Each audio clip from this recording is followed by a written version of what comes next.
Everyone, welcome to my YouTube channel learn with Kanika. आज हम करेंगे यूपी प्राइमरी सुपर टेट के लिए जीवन कौशल प्रबंधन एवं अभिवृद्धि लाइफ स्किल्स के पार्ट 7। इससे पहले हम इसके पार्ट 6 कंप्लीट कर चुके हैं, तो आप उस वीडियो को ज़रूर देख सकते हैं। इसमें हम इसके 50 इम्पोर्टेंट क्वेश्चंस करेंगे जो कि एग्ज़ाम के लिए बहुत ही ज़्यादा इम्पोर्टेंट है। तो अब एग्ज़ाम जल्दी ही होगा, तो आपको पता है कि 17,000 भर्ती आएगी, तो उसके लिए ये सारे क्वेश्चंस बहुत ही इम्पोर्टेंट हैं। अगर आपको वीडियो अच्छी लगे तो वीडियो को लाइक एंड शेयर ज़रूर कीजिएगा। साथ ही अगर चैनल पर नए हैं तो चैनल को सब्सक्राइब करना ना भूलें। क्वेश्चन फर्स्ट है, छात्र जो लिखित कार्य करते हैं उसे शिक्षक को कब जांचना चाहिए। तो ये पूछा है कि जब स्टूडेंट जो रिटन वर्क करते हैं तो टीचर को उसे कब जांचना चाहिए, जब शिक्षक को खाली समय मिले या अगले सप्ताह के दौरान, सप्ताह के अंत में, रविवार को, या लिखित कार्य पूरा होने के तुरंत बाद। तो बच्चे जो भी अगर रिटन वर्क करते हैं तो उसे टीचर को लिखित कार्य पूरा होने के तुरंत बाद ही उसको चेक कर लेना चाहिए। Option D. छोटे बच्चों के लिए विद्यालय में दोपहर का भोजन क्यों आवश्यक होता है, जो मिड डे मील मिलता है वो क्यों मिलता है। बच्चे बार बार खाने के आदी होते हैं, बच्चों की सुस्ती दूर हो जाती है, बच्चों को कुछ पौष्टिक भोजन मिल जाता है। दोपहर के भोजन के लालच में बच्चे स्कूल से गैर हाजिर नहीं होते हैं, तो इसमें सही ऑप्शन होगा कि बच्चों को कुछ पौष्टिक भोजन मिल जाता है। ऑप्शन सी।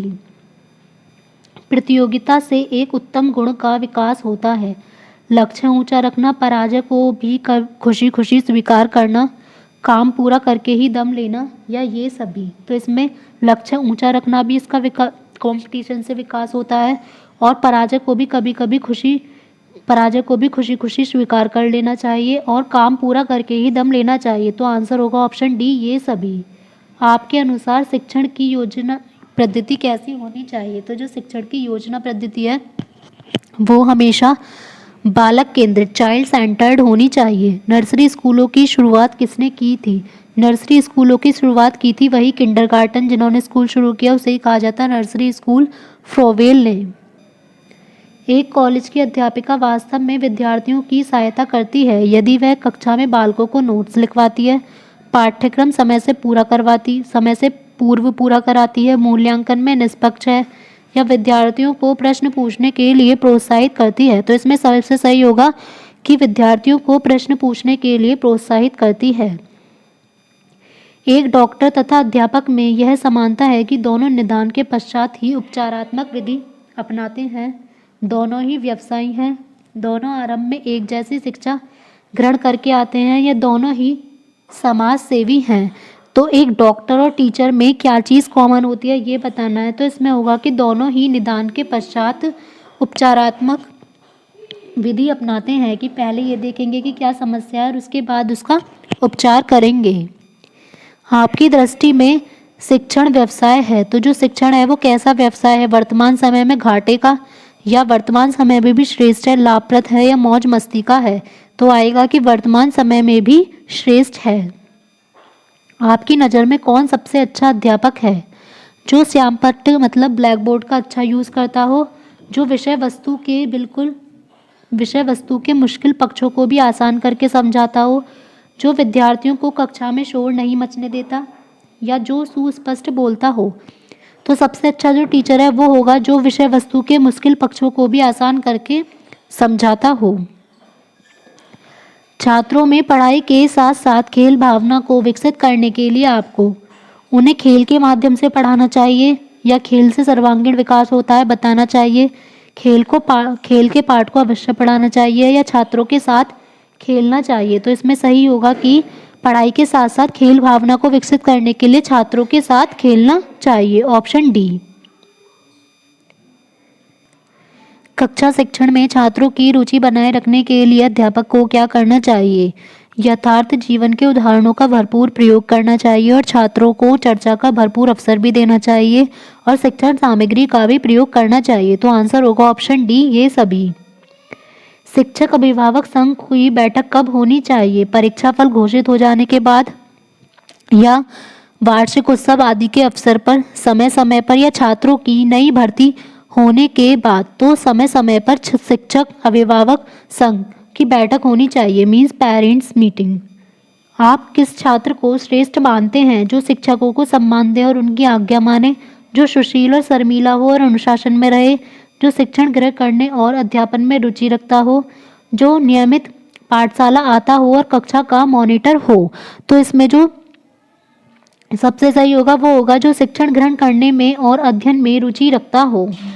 अध्यापक मुख्य रूप से किसके प्रति जवाबदेह होता है? समाज तथा छात्रों के प्रति, प्रधानाचार्य के प्रति, अभिभावकों के प्रति या सरकार के प्रति? तो जो वो सबसे मेन जवाबदेह होता है वो होता है समाज और छात्रों के प्रति। शिक्षा के क्षेत्र में सर्वाधिक महत्वपूर्ण तत्व अभिरुचि है, यह विचार किसका था? तो यह विचार था टीपी नन का। कक्षा मॉनिटर का चयन करते समय अध्यापक को किस बात को ध्यान में रखना चाहिए? छात्र की बौद्धिक क्षमता को, छात्र की अनुशासन के प्रति निष्ठा को, अन्य छात्रों की पसंद को या छात्र की शैक्षिक उपलब्धि को? तो कक्षा मॉनिटर का चयन करते समय अध्यापक को ध्यान रखना चाहिए कि छात्र की अनुशासन के प्रति निष्ठा को। उसी शिक्षक को समाज में वास्तविक मान सम्मान मिलना चाहिए जो छात्रों में अधिक लोकप्रिय हो, बहुत विद्वान हो, अच्छे परीक्षा फल देने को महत्व देता हो या अपने पद के दायित्वों का निर्वहन ईमानदारी और निष्ठा से करता हो। तो ऑप्शन डी होगा हमारा ठीक। शिक्षण में श्रव्य दृश्य सामग्री ऑडियो विजुअल जो एड्स होते हैं उनका प्रयोग आपकी दृष्टि में कैसा है? इसके प्रयोग से अधिगम की दर कई गुना बढ़ाई जा सकती है, ये ठीक है। इनका प्रयोग अध्यापक के लिए एक बोझ है, ये गलत होगा। इनका प्रयोग शिक्षण प्रक्रिया में विघ्न डालता है, ये भी गलत होगा। तो आंसर होगा हमारा ऑप्शन ए। शिक्षक छात्र के लिए पिता की स्थिति में होता है, मित्र व हितैषी की स्थिति में होता है, माता की स्थिति में होता है या ये सभी? तो जो शिक्षक होता है वो छात्र के लिए मित्र तथा हितैषी मीन्स उसका अच्छा चाहने वाला की स्थिति में होता है। किसी व्यक्तिगत समस्या हेतु 1:1 निर्देशन क्या कहलाता है? तो व्यक्तिगत समस्या हेतु है तो पता चल जाएगा कि कैसा निर्देशन होगा, व्यक्तिगत निर्देशन। शिक्षण की अनेक विधियों का प्रयोग क्यों उपयोगी है? शिक्षण को सुबोध बनाने के लिए भी है, विद्यार्थियों का ध्यान आकृष्ट करने के लिए भी और शिक्षण को रोचक बनाने के लिए। तो आंसर होगा ऑप्शन डी, ये सभी। शिक्षक को समय पर पाठशाला में आ जाना चाहिए। इसका एक सबसे बड़ा लाभ यह है कि छात्र भी समय पर पाठशाला आएंगे, छात्र समय की पाबंदी को सीख ग्रहण करेंगे और छात्र समय पर आने वाले शिक्षकों का सम्मान करते हैं या ये सभी? तो इसमें होगा कि सबसे मेन जो है वो ये है कि छात्र समय की पाबंदी को सीखना शुरू करेंगे। छात्रों की प्रतिक्रिया नकारात्मक भी होती है और सकारात्मक भी। तो नकारात्मक प्रक्रिया का कौन सा उदाहरण है? मीन्स नेगेटिव का बताना है। तो छात्र अनुशासनहीनता नहीं करते, तो ये होगा पॉजिटिव। छात्र कक्षा में सुशील व्यवहार नहीं करते, ये होगा नेगेटिव। छात्र कक्षा शिक्षण में रुचि नहीं लेते हैं, तो ये भी हमारा हो जाएगा नेगेटिव। और छात्र कक्षा में शोर नहीं मचाते, तो ये हो जाएगा हमारा पॉजिटिव। तो इसमें हमें जो सुशील व्यवहार नहीं करते, एक बार कोई सबसे जो नेगेटिव होगा वो होगा कि छात्र कक्षा शिक्षण में रुचि नहीं लेते हैं। शिशुओं के लिए शिशुशाला में आवश्यक है खेल के अवसर प्रदान करना, सामान्य ज्ञान देना, भाषा पढ़ाना या उन्हें कहानियाँ सुनाना। तो सबसे मेन है उन्हें खेल के अवसर प्रदान करना। आज के आवासीय स्कूलों की तरह भारतीय पद्धति के स्कूल कैसे थे? तो ये थे आश्रम। भारतीय समाज के परिप्रेक्ष्य में शिक्षक में एक चुनौती से भी अधिक है, धर्मांधता और विवेकहीनता के कारण, सांप्रदायिक द्वेष के कारण या जातीय विभेद के कारण, ये सभी। तो इसमें आंसर होगा यहाँ पर भारतीय समाज के परिप्रेक्ष्य में जो शिक्षण है वो एक चुनौती से भी अधिक है, तो धर्मांधता तथा विवेकहीनता के कारण। आजकल अध्यापकों तथा छात्रों के बीच अच्छे संबंधों की कमी का कारण है अध्यापकों की उदासीन व्यावसायिकता या अध्यापकों की लगन व लगाव में कमी और छात्रों पर पाठ्यक्रम का भारी बोझ। तो इसमें ए और बी दोनों ही होंगे, तो आंसर हो जाएगा ऑप्शन डी, ए और बी दोनों। छात्रों को गणित शिक्षण में कैलकुलेटर का प्रयोग नहीं करने देना चाहिए, इससे छात्र सुविधाभोगी हो जाएगा, वह अपनी स्मृति शक्ति का प्रयोग भी नहीं करेगा और इससे उसकी अभ्यास शक्ति भी कम हो जाएगी और वह आगे नहीं सीख पाएगा। तो आंसर होगा ऑप्शन डी, ये सभी। शिक्षक का वह गुण जो उसे अन्य व्यवसायियों से अलग करता है। कर्मठा, अध्ययनशीलता, भाषण देने में निपुणता। तो जो में सबसे मेन होगा वो होगा उसका अध्ययनशीलता। पाठशाला जिस समुदाय के बच्चों के लिए होती है उसकी आवश्यकता के अनुरूप ही पाठशाला की क्या चीज़ होनी चाहिए। पाठ्यचर्या या शिक्षा का स्तर, शिक्षण विधि या इमारत। तो इसमें सबसे सही ऑप्शन होगा हमारा पाठ्यचर्या होनी चाहिए।